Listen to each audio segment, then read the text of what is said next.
आत्मा के साथ भी। आत्मांतर कलीसिया संत याकूब अग्रज का समारोह मनाती है। हम जानते हैं कि संत याकूब प्रेरित थे, ईश्वर के शिष्य थे और वे वेश्या से समझते थे। उनका जन्म बेतानिया में हुआ था और वे जबेदी के पुत्र थे। उनका भाई याकूब था और वे वेश्या से मछुआरे थे। जब प्रभु यीशु गलीलिया के समुद्र के किनारे टहल रहे थे तो उन्होंने जबेदी के पुत्र याकूब और यूहन्ना को मछली पकड़ते हुए देखा और उन्होंने कहा कि तुम मेरे पीछे चले आओ। और वह तुरंत अपना सब कुछ छोड़ करके प्रभु यीशु के पीछे चल पड़े। हम जानते हैं प्यारे भाइयों बहनों कि प्रभु यीशु इन दोनों भाइयों को बहुत प्यार करते थे और इसलिए जब उनका जो है रूपांतरण हुआ तो हम देखते हैं कि वहां पर उन्होंने पेतरुस, याकूब और यूहन्ना तीनों को लेकर गए और वहां पर वे उनके सामने रूपांतरित हो गए और वहां पर वे प्रभु यीशु के दिव्य झलक को देखा। और आज के वचन में हम सुनेंगे कि जबेदी की पुत्रों की मां प्रभु के पास आकर के उनसे अनुनय विनय करती कि प्रभु जब आपका शासन आएगा उस समय मेरे इन दोनों बेटों को एक को अपने दाएं और दूसरे को अपने बाएं बैठने के लिए सौभाग्य प्रदान कीजिए। और प्रभु यीशु कहते हैं कि जो अधिकार ये मेरा नहीं है, ये ईश्वर ने जिसको नियुक्त किया है या उसके लिए है।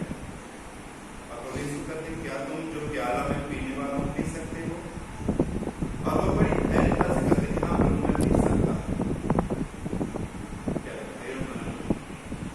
हम जानते हैं कि संत याकूब जो है स्वभाव से बहुत ही निर्भीक था, वह निडर थे और इसलिए वो अपना विश्वास दृढ़ रूप से प्रभु के सामने प्रकट करते कि हाँ वो प्याला मैं पी सकता हूँ।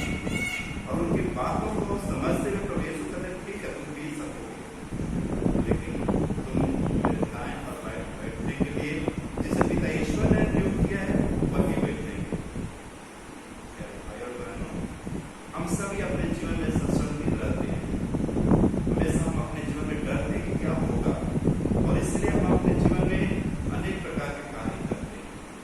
जबेदी की पुत्रों की मां भी अपने बच्चों के लिए सशक्त थी, वह उनके लिए चिंतित रहती थी और इसलिए कि उनका जीवन जो है अच्छा हो जाए वह प्रभु से जो है निवेदन करती है। जब हम याकूब के इस त्योहार को मनाते हैं तो आइए हम याकूब की मध्यस्थता द्वारा प्रार्थना करें कि जिस प्रकार उसने भी प्रभु के दर्शन किए हम भी प्रभु के दर्शन करें। जिस प्रकार वह निर्भयता से प्रभु के विश्वास को अपने हृदय में कायम रखा और लोगों के सामने प्रस्तुत किया, वैसे ही हम जो विश्वास ग्रहण किए हैं उसमें मजबूत रहे। आइए हम उस समय अपने पापों के लिए, गलतियों के लिए, गुनाहों के लिए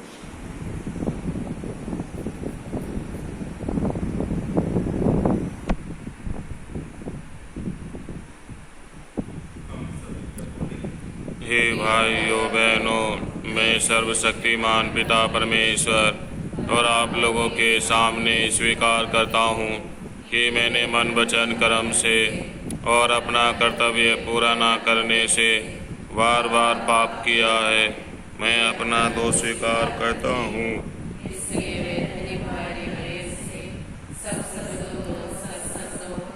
और आप लोगों से हे भाइयों बहनों, मैं विनती करता हूँ कि आप मेरे लिए प्रभु परमेश्वर से प्रार्थना करें।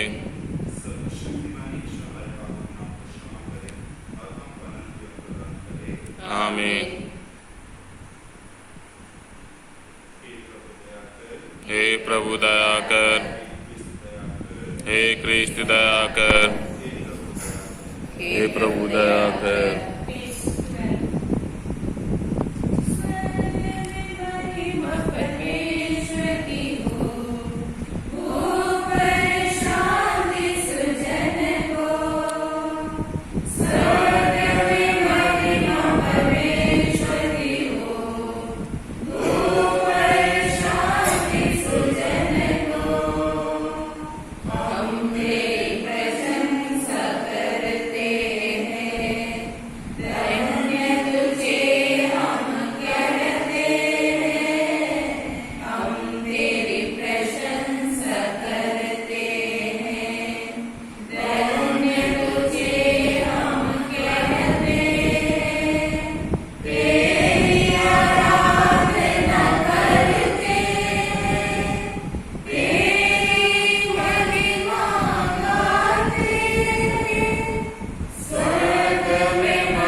सौभाग्य प्रदान किया।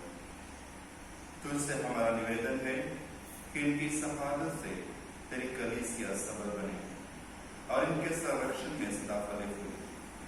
ऐसे कृपा कर हमारे प्रभु के द्वारा जो ईश्वर होकर तेरे पवित्र आत्मा के साथ जुगानी जीते और राज्य करते हैं। आमीन।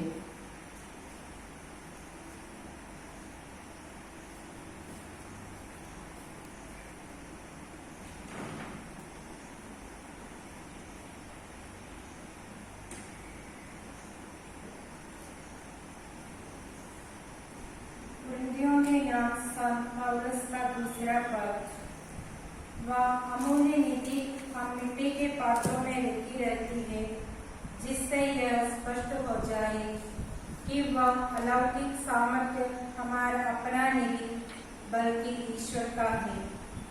हम कष्टों से घिरे रहते हैं, परंतु कभी हार नहीं मानते। हम परेशान हो जाते हैं, परंतु कभी निराश नहीं होते।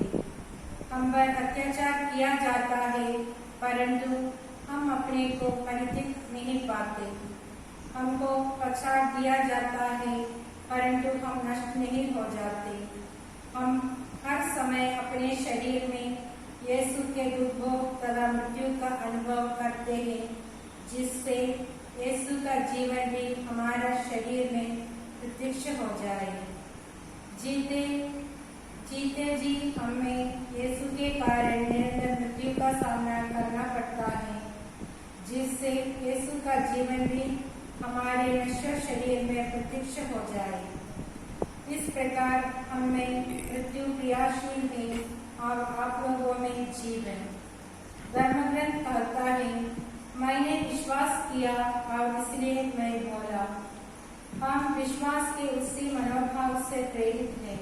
हम विश्वास करते हैं और इसलिए हम बोलते हैं। हम जानते हैं कि जिसने प्रभु यीशु को पुनर्जीवित किया है, वही यीशु के साथ हमको भी पुनर्जीवित कर देगा और आप लोगों के साथ हमको भी अपने पास रख लेगा। सब कुछ आप लोगों के लिए हो रहा है, ताकि जिस प्रकार कृपा बहुतों में बढ़ती जाती है, उसी प्रकार ईश्वर की महिमा के लिए धन्यवाद की प्रार्थना करने वालों की संख्या भी बढ़ती जाए। ये प्रभु की वाणी है। ईश्वर को धन्यवाद। Page 298।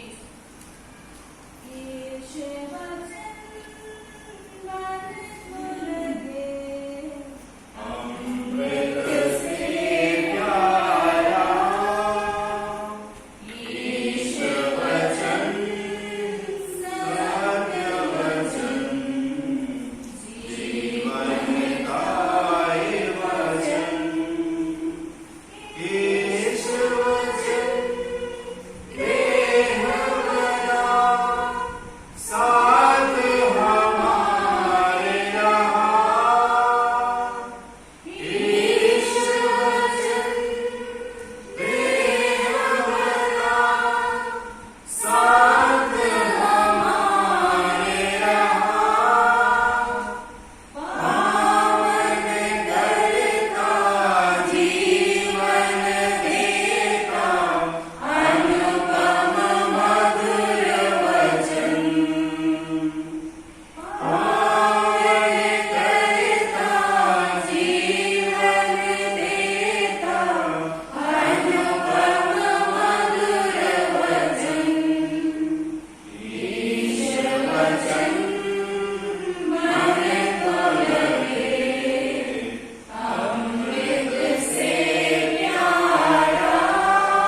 आपकी आत्मा के साथ भी। प्रभु की जय। संत मत्ती के अनुसार पवित्र सुसमाचार अध्याय 20 वाक्यांश 30 से 28 तक। जब एली के पुत्रों की माता अपने पुत्रों के साथ यीशु के पास आई और उसने दंडवत करके उनसे निवेदन करना चाहा। यीशु ने उनसे कहा, क्या चाहती हो? उसने उत्तर दिया, ये मेरे 2 बेटे हैं, आप आज्ञा दीजिए कि आपके राज्य में एक आपके दाएं और एक आपके बाएं बैठे। यीशु ने उनसे कहा, तुम नहीं जानते कि क्या मांग रहे हो। जो प्याला मैं पीने वाला हूं, क्या तुम उसे पी सकते हो? उन्होंने उत्तर दिया, हम पी सकते हैं। इस पर यीशु ने उनसे कहा, मेरा प्याला तो तुम पियोगे, किंतु तुम्हें अपने दाएं या बाएं पैर में देने का अधिकार मेरा नहीं है। वे स्थान उन लोगों के लिए है जिनके लिए मेरे पिता ने तैयार किया है।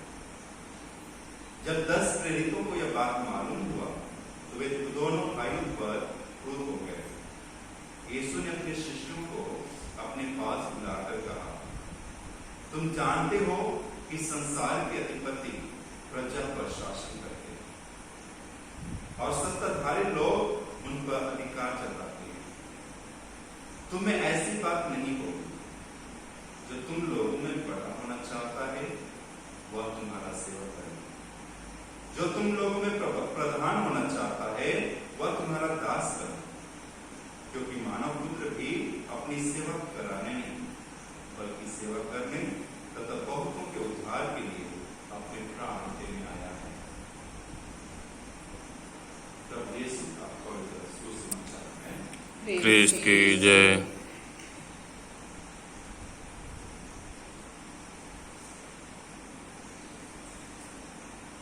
मानव पुत्र भी सेवा कराने नहीं बल्कि सेवा करने और दूसरों के हित में आए। ये सर्वशक्तिमान ईश्वर, आज हम धन्यवाद देते हैं आज के सुंदर वचन के लिए, संत याकूब के लिए, जिनके विश्वास के द्वारा हम आज अपना विश्वास पाए, जिन्होंने प्रथम शहीद होकर अपने लहू के द्वारा अपने विश्वास को प्रकट किया। हे प्रभु, संत याकूब की भांति हम भी अपने विश्वास में दृढ़ बने रहे। उन्हीं की तरह हम भी मन वचन कर्म से आपकी सेवा करें। हे सर्वशक्तिमान ईश्वर, आज हम दुआ मांगते हैं लोगों के लिए जो कोरोना से पीड़ित हैं। ये तो बहुत से लोग कोरोना से पीड़ित हैं और यह जो बीमारी प्रभु बहुत तेजी से फैलती जा रही है। ये लोग प्रार्थना करते हैं, सभी मानव जाति पर तरस खाइए, उनके पापों को नाम को क्षमा कीजिए। और ये लोग जो बीमारी फैली है प्रभु, इसे समाप्त कर दीजिए, इसके प्रभाव को समाप्त कर दीजिए। हे सर्वशक्तिमान ईश्वर, हम प्रार्थना करते हैं उन लोगों के लिए जो अस्पतालों में है, जो मृत्यु शैय्या पर है, जो नाना प्रकार के रोग झेल रहे हैं। हे प्रभु, यदि आपकी इच्छा तो न मृत्यु दीजिए, यदि आपकी इच्छा है प्रभु तो उन्हें जीवन दीजिए, उन्हें अच्छा स्वास्थ्य दीजिए ताकि लोग अपने घर जाकर आपके आराधना करें। ये सर्वशक्तिमान ईश्वर, प्रार्थना करते हैं हमारे देश में जो भी आर्थिक, धार्मिक, राजनीतिक जो भी परिस्थितियां हैं प्रभु, ये प्रभु इन सारी परिस्थितियों को संभाल लीजिए। अपने प्रेम, अपनी शांति, अपने आनंद, अपनी खुशियां हमारे पूरे देश में फैला दीजिए ताकि सभी लोग मिलकर रहते हो प्यार करें। ये सर्वशक्तिमान ईश्वर, प्रार्थना करके पूरी कलीसिया के लिए, ये प्रभु पूरी कलीसिया में अपना विश्वास पैदा कर दीजिए। विशेष करके जो परिवार टूटे हुए हैं, दिखते हैं प्रभु, जिन परिवारों में आपसे मनमुटाव है, मतभेद है, ये प्रभु सारे मतभेद को, लड़ाई झगड़े को दूर कीजिए ताकि सब मिलजुल कर रहते और प्रेम में जीवित पाए। ये सर्वशक्तिमान ईश्वर, प्रार्थना करते हैं मेरे विश्व स्वामी के लिए, सारे गुरु को, सारे धर्मानों के लिए, सभी प्रचारकों, सभी क्रिस्तियों, सभी प्रचारक, सभी जो इस वक्त है, सबके लिए हम लोग प्रार्थना करते हैं। ये प्रभु, ये के ऊपर हम कोई प्रार्थना की शक्ति और सामर्थ्य दीजिए।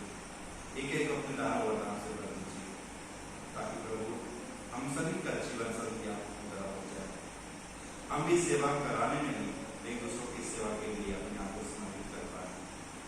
हे प्रभु, हम एक दास का उदाहरण करें, दास की तरह दूसरों की सेवा करें, ताकि जो लोग हम सभी के संपर्क में आए वे जाने कि आप एकमात्र ईश्वर हैं, जो सबसे प्यार करते हैं, सबको क्षमा करते हैं। यह मांग हमारे प्रभु इसके द्वारा आमीन। सर्वशक्तिमान पिता ईश्वर पर हम विश्वास करते हैं और उसके इकलौते पुत्र हमारे प्रभु यीशु ख्रिस्त में हम विश्वास करते हैं, जो पवित्र आत्मा के द्वारा गर्भ में आए, उन्होंने पोंतुस पिलातुस के शासन काल में दुख भोगा, वह क्रूस पर चढ़ाए गए, मर गए, दफनाए गए, अधोलोक में उतरे, वह तीसरे दिन मृतकों में से जी उठे, स्वर्ग पर गए, सर्वशक्तिमान पिता ईश्वर की दाहिनी ओर विराजमान है, जीवितों और मृतकों का न्याय करने फिर आएंगे। हम पवित्र आत्मा और पवित्र कैथोलिक कलीसिया, धर्मियों की सहभागिता, पापों की क्षमा, शरीर के पुनरुत्थान और अनंत जीवन पर हम विश्वास करते हैं। आमीन।